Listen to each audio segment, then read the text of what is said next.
Hi, we're doing the standard algorithm, 2 digits times 2 digits, 14 times 52. So we are going to just do the 2 first, so 14 times 2, and then we'll do 14 times 50. Let's go ahead and get started. I like to cover this so it doesn't get in my way. And forget about that 5 for a second, and just do this the way you would if it was 2 digits times 1.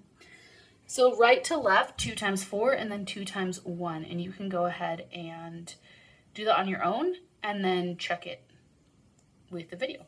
2 times 4 is 8, and 2 times 1 is 2.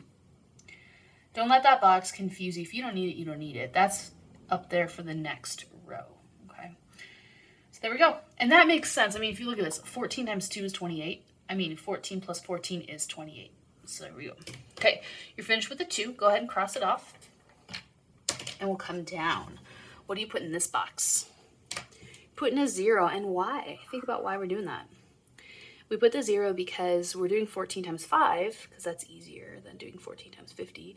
But we just want to add a 0 to show that this is actually a 50. I mean, this bottom number is 52. We did the 2, now we're doing the 50.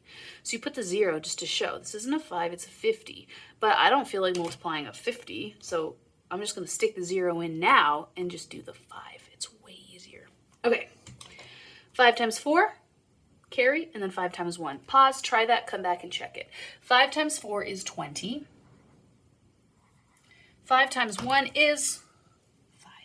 Plus 2, almost forgot. All right, so then we have 700.